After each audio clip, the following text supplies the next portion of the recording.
ونعوذ بالله من شرور أنفسنا ومن سيئات أعمالنا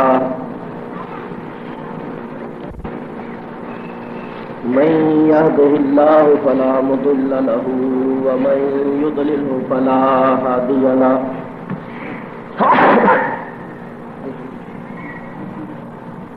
ونشهد أن لا إله إلا الله وحده لا شريك له ونشهد أن سيدنا ومولانا وشفيعنا وحبيبنا ورؤوفنا ورحيمنا محمدا عبده ورسوله صلى الله تعالى عليه وعلى آله وأصحابه وبارك وسلم.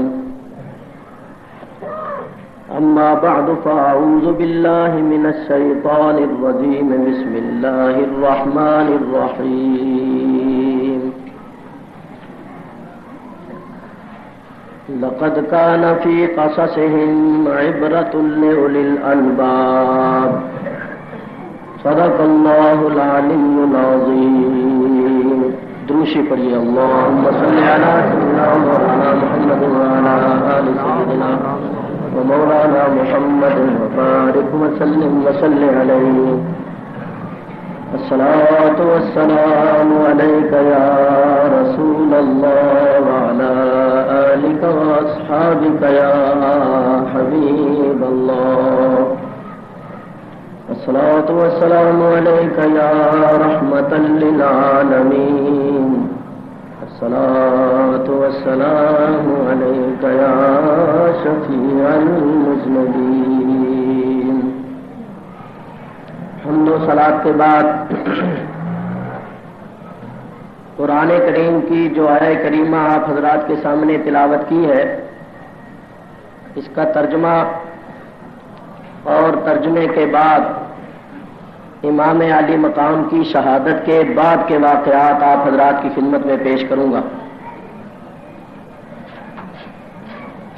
دیکھیے، ہم ان مقدس حضرات کا ذکر سنتے ہیں، سناتے ہیں،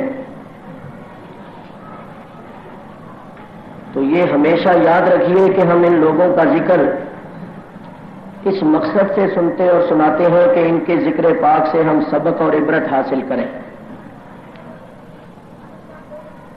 اور ذکر سن کر اپنے اندر یہ پاکیزہ جذبات پیدا کریں کہ ان لوگوں نے راہ خدا میں سب کچھ لٹا دیا. اللہ کی راہ میں قربانی دینے کا وقت آیا تو انہوں نے کسی قربانی سے دریغ نہیں کیا، بلکہ سارا خاندان، بلکہ یوں کہو کہ سب کچھ اللہ کی راہ میں قربان کر دیا. تو ہم ان کے حالات سے یہ سبق حاصل کریں کہ اسی طرح اگر ہمیں بھی اللہ تعالیٰ کی راہ میں سب کچھ قربان کرنا پڑے تو ہم بھی قربان کر دیں گے اور پیچھے نہیں ہٹیں گے، اور سب کچھ قربان کر کے یہ ثابت کر دیں گے کہ ہم حضرت امام حسین علیہ السلام کے ماننے والے ہیں، ان کے غلام ہیں. لیکن اگر ان کا تذکرہ ہم سنیں اور سنائیں اور ہمارے جذبات میں کوئی انقلاب پیدا نہ ہو، ہمارے اخلاق اور اعمال اور کردار میں کوئی انقلاب پیدا نہ ہو، جیسے پہلے ہوں ویسے ہی بعد میں ہوں، تو پھر سننے اور سنانے کا خاطر خواہ فائدہ تو نہ ہوا. ان لوگوں کا ذکر سننے اور سنانے کا مقصد یہ ہوتا ہے کہ ہمارے جذبات کے اندر ایک انقلاب پیدا ہو جائے اور ہم بھی اللہ تعالیٰ کی راہ میں قربان ہونے کے لیے اور سب کچھ قربان کرنے کے لیے تیار ہو جائے.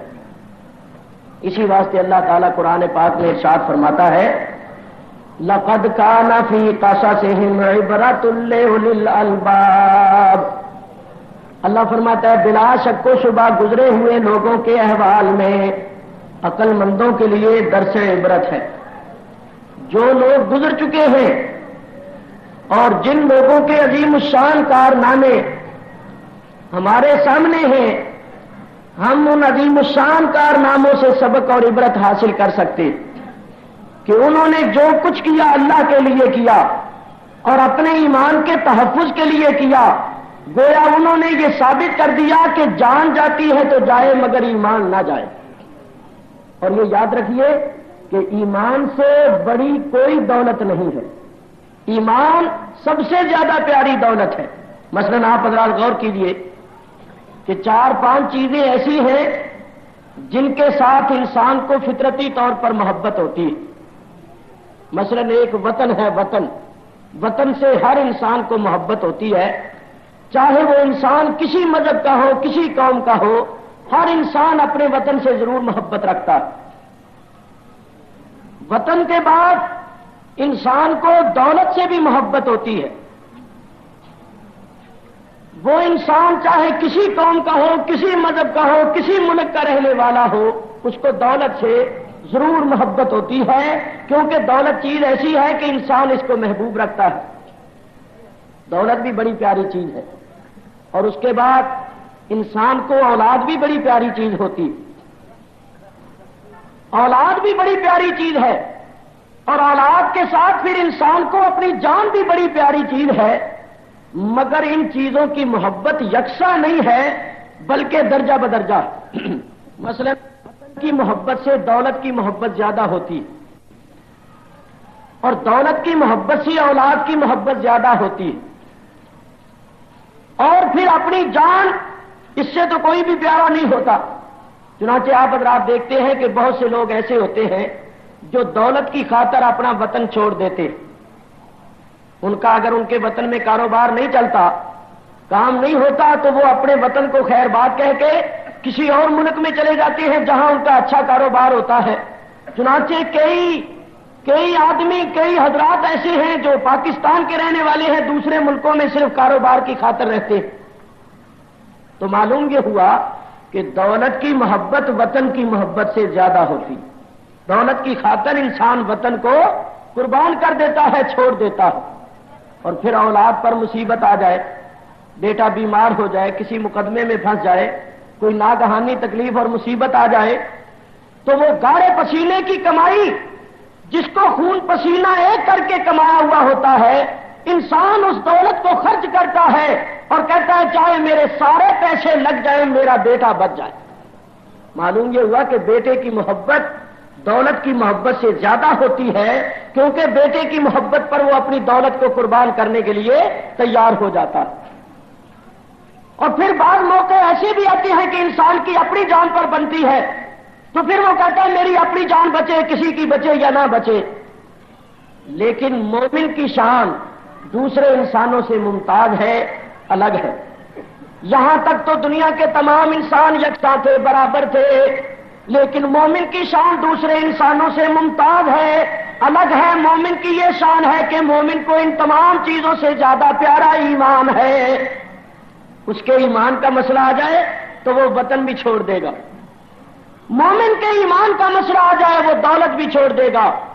مومن کے ایمان کا مسئلہ آ جائے وہ اپنی اولاد بھی چھوڑ دے گا. مومن کے ایمان کا مسئلہ آ جائے اور جان دینی پڑے تو وہ جان بھی دے دے گا، مگر ایمان نہیں دے گا. معلوم یہ ہوا کہ مسلمان کے نزدیک ایمان وطن سے بھی زیادہ پیارا ہے، ایمان دولت سے بھی زیادہ پیارا ہے، ایمان اولاد سے بھی زیادہ پیارا ہے، بلکہ ایمان اپنی جان سے بھی زیادہ پیارا ہے.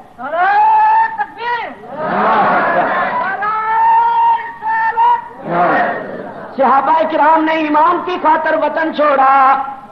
وہ مکہ مکرمہ جو ان کے آباء و اجداد کا وطن تھا، وہ انہوں نے ایمان کی خاطر چھوڑ دیا. دولت کو چھوڑ دیا، ایمان نہیں چھوڑا. اولاد کو چھوڑ دیا اور ایمان نہیں چھوڑا. جان دے دی مگر ایمان نہیں دیا. تو یاد رکھیے، مومن کے نزدیک ایمان سب سے زیادہ پیاری دولت ہے. ایمان، امام علی مقام کے سامنے بھی ایمان کا مسئلہ تھا.